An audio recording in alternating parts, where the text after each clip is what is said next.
Welcome to my channel.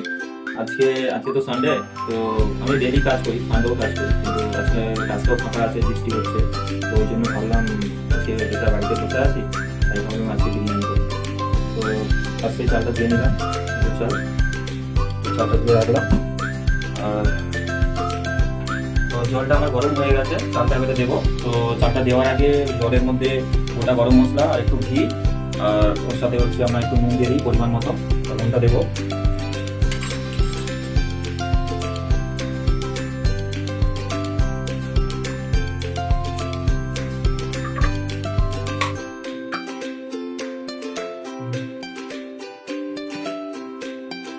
পরিমাণ মতো নুনটাও দিয়ে দিলাম, এই যে দেখুন। তারপরে চালটা গরম হয়ে গেছে, তারপরে নেমে যাতে এই জিনিসগুলো মিক্স হয়ে যায় জলটার সাথে। চালটা গরম হয়ে গেছে, এবার আমি চালটা দিয়ে দেবো।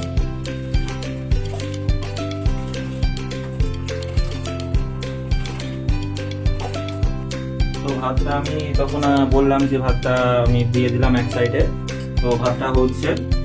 আর নেক্সট ডে চিকেনটার ব্যাপারেও ক্যামেরাম্যান ছিল না, তাই চিকেনটা সব কিছু দেখাতে পারলাম না। আপনারা জানেন যে চিকেন কীভাবে কী করতে হয়, তবুই আমি বলে দিই আপনাদের কী কী লাগে ফার্স্টে। তো এই চিকেনটা করার আগে আমি ফার্স্টে পেঁয়াজকে ছোটো ছোটো করে কুচি করে কেটে নিয়েছিলাম, তার সাথে আদা রসুনকে পেস্ট করে আলাদা করে রেখেছিলাম। তো এগুলো সব আলাদা আলাদা একটা পাত্রের মধ্যে রেখেছিলাম। তারপরে নেক্সটে আলুগুলো কিছু আলু কেটেছিলাম, আলুগুলো কেটে নিয়েছিলাম। তারপরে চিকেনটাকেও হালকা করে, গ্যাস হবে বলে চিকেনটা মানে হালকা করে চিকেনটাকেও ভেজে নিয়েছিলাম, দিয়ে একটা পাত্রের মধ্যে সাইডে রেখে ফার্স্টে তারপরে কড়াইয়ের মধ্যে একটু হালকা করে তেল দিয়েছিলাম। তেলটা দেওয়ার পর তারপর ওর মধ্যে গোটা গরম মশলার যা আছে, যেরকম তেজপাতা, গোটা গরম মশলা সব কিছু দিয়ে ওটাকে ভালো করে নেড়ে তারপর ওর মধ্যে পেঁয়াজ দিয়ে দিয়েছিলাম। তারপর যখন লাল লাল হালকা হালকা হয়ে গিয়েছিলো, তার মধ্যে ওর মধ্যে চিকেনটা আমি দিয়ে দিয়েছিলাম। চিকেনটা দেওয়ার পর তারপরে আবার আলুটা শেষের দিকে দিয়েছিলাম। চিকেনটা দিয়ে ভালো করে কষেছিলাম, সব রকম মশলা দিয়েছিলাম, একটু পরিমাণ মতো জল, একটু নুন, সব কিছু দিয়ে ভালোভাবে কষে একটু জল দিয়ে দিয়েছিলাম। তো কষা কষা করার পরে তারপরে নেক্সটে আলুটা দিয়েছিলাম। ভালোভাবে হয়ে যাওয়ার পর সেটা আপনারা দেখুন, চিকেনটা দেখলে আপনারা বুঝতে পারবেন। তো এইভাবে কষা করে এখন আমি আপাতত রেখে দিয়েছি। তো এবারে ভাতটা হয়ে যাওয়ার পর তারপরে বিরিয়ানিটা কীভাবে সব কিছু রেডি করবো তো আপনাদেরকে দেখাবো। আপনাদেরকে আমি বলেছিলাম যে সব কিছু রেডি হয়ে গেলে এবার বিরিয়ানিটা স্টার্ট করবো, কীভাবে কী করতে হয়। তো ফার্স্টে আমি সব কিছু নিয়ে নিলাম, ভাতটাও হয়ে গেছে, চিকেন নিয়ে নিলাম, সব কিছু একসাথে রেডি করে। তো এখন ফার্স্টে কী করতে হবে, এতে একটা পাত্রের মধ্যে দুধ নিলাম। এই পাত্রের মধ্যে দুধ নিয়ে পরিমাণ মতো এক ঢাকনা আমি এর মধ্যে তো কেওড়া জল এক ঢাকনা দিয়ে দিলাম, তো বেশি দেবো না। আর এক ঢাকনার হচ্ছে হাফটা আমি দিয়ে দিলাম। নেক্সট রইল গোলাপ জলটাও দিয়ে দিলাম, এর সাথেই দিয়ে দিলাম। তো এক ঢাকনা দিলাম, এর সাথে একটু দিয়ে দিলাম হালকা। তারপরে একটু কালারিং করার জন্য, যাতে বিরিয়ানিটা একটু কালার হয়, তার জন্য আমি কালার একটু রঙের মধ্যে দিয়ে দিলাম, একদম সামথিং।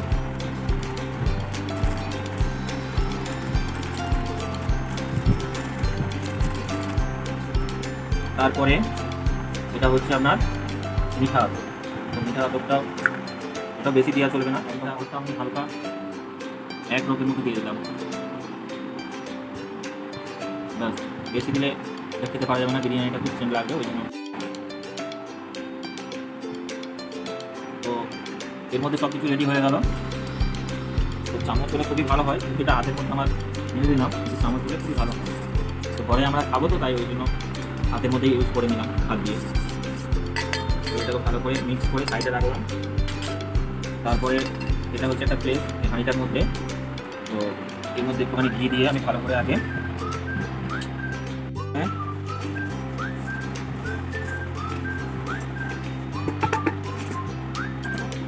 তো ভাতটা সব কিছু রেডি হয়ে যাওয়ার পর যখন দম দেওয়ার জন্য যখন ভাতটা আমরা একটা গ্যাসে বস করাবো, তখন তো নিচে ভাতগুলো পুড়ে যায়। তো তার জন্য আমরা তেজপাতা নিচেটাই দিয়ে দেবো, যাতে না পুড়ে। তো তেজপাতাগুলো সব সমান করে দিয়ে দিতে হবে, যাতে ভাতটা যাতে না পুড়ে যায়। নিচেটাই ভাতটা আমরা এর মধ্যে কিছুটা দিয়ে দিলাম, পরিমাণ মতো দিয়ে দিলাম, কেননা আমার হাঁড়িটা হচ্ছে ছোটো আছে, তো পুরোটাই দেখাতে পারছি না, কিছু কিছু প্লেসটা আমরা চেষ্টা করছি দেখানোর জন্য। তো কিছুটা ভাত ওর মধ্যে দিয়ে দিলাম। তারপর ঘিটা আমি অল্প করে ঘিটা এখানে দিয়ে দিলাম। ঘিটা আমি হালকা হালকা করে ঘিটা সাইডে দিয়ে দিলাম পুরো চারদিকে। তার পেঁয়াজটা যে লাল করেছিলাম এই পেঁয়াজটাকে দিয়ে দিলাম হালকা করে, অল্প করে উপরের দিকে। তারপরে আপনার বিরিয়ানি মশলাটা একটু পরে দেবো। তো তার আগে আমি যে দুধটার মধ্যে সব কিছু মিক্স করেছিলাম, গোলাপ জল সব কিছু যে মিক্স করেছিলাম সেগুলো আমি এর মধ্যে দিয়ে দিলাম। যেরকম বলবো না, এই দুধটার মধ্যে আমি সব কিছু মিক্স করেছিলাম, এবারে আমি এই জলটাকে এর মধ্যে দিয়ে দেবো। দুধটাকে, সরি জল বলে ফেললাম, এটা দুধটাকে আমি এর মধ্যে অল্প করে আমি দিয়ে দেবো এখন।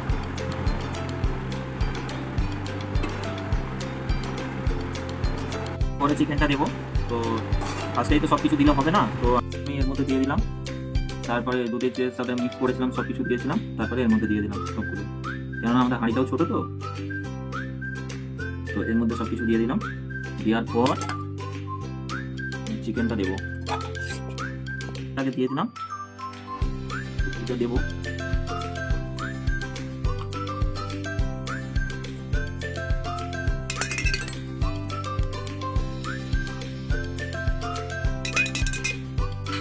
হালকা করে পেঁয়াজ কুচিটাও রেখেছিলাম, যেটা গরম করেছিলাম, লাল করে রেখেছিলাম, ওটাকেও দিয়েছিলাম হালকা।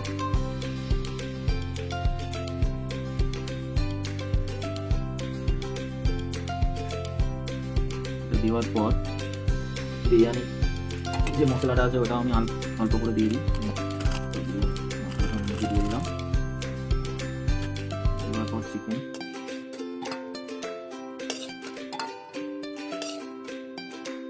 এবারে আমি ভাতটা এর মধ্যে দিয়ে দিলাম, এইটুকুনি বাকি আছে। তো ভাতটা উপরের মধ্যে এটা আমি দিয়ে দিলাম। তো আমার সব কিছু রেডি হয়ে গেল, এবারে দম দিতে আমি বস করাবো। তো এটা হালকা করে আমি চিকেন মশলাটা উপরটা একটু হালকা দিয়ে আর মশলাটা দিয়ে দিলাম। তারপরে ঢাকনাটা দেওয়ার পর আমি এখন দম দিতে বস করে দেবো। আধা ঘন্টা এখন চলবে। আধা ঘন্টা পর আমি ফিরে আসলাম আধা ঘন্টা পর। তো আমার বিরিয়ানি একদম রেডি, খাওয়ার জন্য আমরা মানে বসে আছি। তো আমি সব কিছু খাবার আমরা খাবো বলে সব মানে থালার মধ্যে বাড়লাম, এবারে খেতে স্টার্ট করবো। তো গাইস, আপনাদের কাছে তো ভিডিওটা কেমন লেগেছে তো আপনারা দেখবেন, আর ভালো লাগলে লাইক করবেন, আর যারা নতুন আছে সাবস্ক্রাইব করবেন। তো নিজেই করলাম, খেয়ে দেখি কেমন হয়েছে, নিজেই করে দেখলাম, দেখি খেয়ে কেমন হয়েছে। তো খুবই ভালো হয়েছে, দেখলাম ভালো লাগছে, হেভি হয়েছে একদম ফাটাফাটি। বাই।